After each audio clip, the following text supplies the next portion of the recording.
కొత్త బైకర్స్ గురు, పాత బస్తీలో రైడ్స్ షురు. పూర్తి వివరాలకు చదవండి రేపటి సాక్షి దినపత్రిక. ఎన్నికల్లో కూటమి నేతలు సామాన్యులకు, నిరుద్యోగులకు ఇచ్చిన హామీని నెరవేర్చాలని ప్రజలు డిమాండ్ చేస్తున్నారు. హామీలు ఇచ్చి ప్రజలను మోసం చేయడం చంద్రబాబు, పవన్కు పరిపాటిగా మారిందని మండిపడ్డారు. కూటమి ప్రభుత్వ 100 రోజుల పాలన అట్టర్ ఫ్లాప్ అయిందన్నారు. వచ్చి దాదాపుగా 100 రోజులు దాటుతున్నా ఇంతవరకు వాళ్ళు ఇచ్చిన సూపర్ 6 కానీ సూపర్ 7 కానీ ఇంతవరకు అమలు పరచడంలో ప్రభుత్వం విఫలమైందని ప్రజలందరూ వేడుకుంటున్నారు.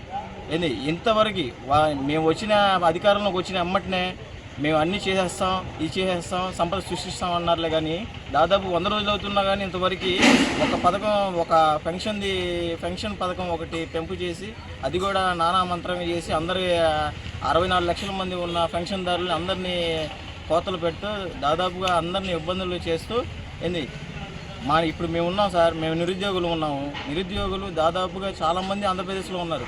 నిరుద్యోగులకు 20 లక్షల ఉద్యోగాలు ఇస్తానన్నాడు. ఇంతవరకు దాన్ని ఊసే లేకుండా చేశాడు చంద్రబాబు నాయుడు. ఇప్పటికైనా చంద్రబాబు నాయుడు మీరు ఇచ్చిన సూపర్ 6 కానీ సూపర్ 7 కానీ అమలు చేసి అందరికీ మీరు చెప్పిన మాట మీద నిలబడాలని చెప్పి 100 నాలుకలు, 100 మోసాలు, 100 హత్యలు, వైఫల్యాలు. ఇది కూటమి ప్రభుత్వం 100 రోజుల పరిపాలనని ప్రజలు మండిపడుతున్నారు. అన్ని వర్గాలను దారుణంగా మోసగించి సూపర్ 6 హామీలను అటకెక్కించారని ఆగ్రహం వ్యక్తం చేస్తున్నారు. నమ్మి ఓట్లేస్తే అధికారంలోకి వచ్చాక దగా చేస్తారని ధ్వజమెత్తారు ప్రజలు. ఎన్నికల ముందు అలవిగాని హామీలిచ్చిన చంద్రబాబు, లోకేష్, పవన్ కళ్యాణ్ అధికారంలోకి వచ్చాక పత్తా లేకుండా పోయారన్నారు. 100 రోజుల పాలన అనేది మనం లెక్కలేసుకున్నామే కానీ ఈ 100 రోజులు కూడా ఆంధ్రప్రదేశ్కు ఒక గ్రహణం పడినట్టుంది.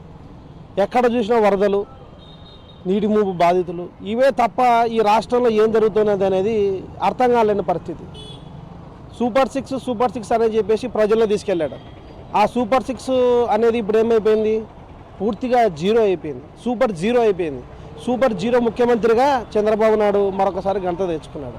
ఆ రోజు ఇదే పవన్ కళ్యాణ్ గారు ఏం చెప్పారు, రాష్ట్రంలో ఏ మహిళకు అన్యాయం జరిగినా కూడా ఆయన ఊగిపోతూ పూనకం వచ్చేవాళ్ళగా మాట్లాడారు. ఇప్పుడు ఆ పూనకాలు ఎందుకు రావట్లేదంటే చంద్రబాబు నాయుడు గారు ఏం చేశారు, కావాల్సినటువంటి తాళం చేతులు, ఏదైతే డబ్బులు ఉన్నటువంటి తాళం చేతులు ఆయన చేతిలో పెట్టినాడు కాబట్టి ఆయన పూనకాలు రావడంలే.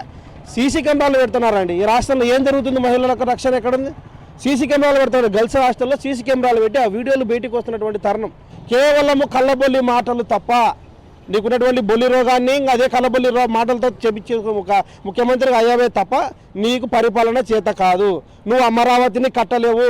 నందికొట్టు ఈ కర్నూలు జిల్లాలో ఏ ప్రాంతాన్ని కూడా అభివృద్ధి చేయలేవు. ముఖ్యంగా రాష్ట్రంలో కూడా అభివృద్ధి అనేది నీ యొక్క 5 సంవత్సరాల పాలన జరిగేది కాదు. వైఎస్ జగన్మోహన్ రెడ్డి గారి ప్రభుత్వంలో దాదాపుగా 17 మెడికల్ కాలేజీలను కడితే ఆ 17 మెడికల్ కాలేజీల్లో కూడా ఈరోజు మెడికల్ కాలేజ్ వ్యవస్థను పూర్తిగా నిర్వీర్యం చేసి భ్రష్టు పట్టించినటువంటి ప్రభుత్వం ఏదైనా ఉందంటే అది టీడీపీ ప్రభుత్వం, జనసేన కూటమి ప్రభుత్వం అని మనం అందరూ గ్రహించాలి. ఈరోజు మెడికల్ కాలేజీల్లో చదివేటువంటి ప్రతి పిల్లవాడు కూడా ఆనాడు ఫీజు రియంబర్స్మెంట్ కింద జగన్మోహన్ రెడ్డి గారు ఇచ్చినటువంటి ప్రతి ఫీజు రియంబర్స్మెంట్ కింద ఎంబీబీఎస్ తర్వాత పీజీలు, పిహెచ్డీలు చేసినటువంటి వారు చాలామంది ఉన్నారు. ఈరోజు చూస్తే మెడికల్ కాలేజీను పూర్తిగా నిర్వీర్యం చేసి భ్రష్టు పట్టించి నిరుద్యోగులుగా పేద ప్రజలు అంటేనే అసహించుకునేటువంటి వ్యక్తిగా టీడీపీ ప్రభుత్వం, చంద్రబాబు నాయుడు గారు, లోకేష్ గారు, పవన్ కళ్యాణ్ గారు ఉన్నారనే విషయాన్ని మనం గమనించాలి. నీకు 15,000, నీకు 15,000, నీకు 15,000 అని మమ్మల్ని అందరినీ ముంచిండు. ఈ రకంగా ప్రతి వాడు వచ్చి రావడం, నీకు పిల్లోడు చూచేసాలు, నీకు 10,000, నీకు 15,000, నీకు 15,000 ఎక్కడ ఉన్నాయి. ఇంతకుముందు జగన్ వేయడం లేదా? వేస్తున్నాడు కదా. ఇప్పుడు నువ్వు సపరేట్గా చెప్పినప్పుడు ఇప్పుడు వేయాలి కదా. వేయకుండా రాజకీయం ఎంతసేపటికి వాళ్ళని జైల్లో పెడదాము, వీళ్ళని చేద్దాం అనేది ఎందుకు? నువ్వు ఎక్కిన తర్వాత ఇదే నేను ఈ పని చేస్తున్నాను అని నువ్వు ప్రజల్లో నువ్వు మంచి పేరు తెచ్చుకుంటున్నావా? అది లేదు కదా. నువ్వు ఇంకేంది అని మేము ఎట్ట నమ్మాలా, ఎలాగా నమ్మాలి మేము? ఇంతే, ఇదే లాస్ట్ ఫైనల్. నువ్వు చేయకపోతే ఇంక నీకు గద్ద దింపడం తప్పదు. పరిపాలన ఎట్లా ఉందో మా రైతు పంటలు కూడా అట్లే ఉన్నాయి. మాకు వర్షాలు లేక, బోర్లో నీళ్ళు రాక ఏమి చాలా కంట్లో కొడతాం మేము. చత్తుబుట్లకేసినట్టుంది ఆయన పాలన. వాడికి మెదడు లేక, వాడికి తలకాయ లేక నుంచి 2019 వరకు దోచుకోయిండే డబ్బు, ఈ ప్రజాధనాన్ని ఈ రాష్ట్ర పాలించిన పరిపాలనకి వాడు దోసుకునే ధనానికి దోసుకునే దానికి 24లో వచ్చినాడు.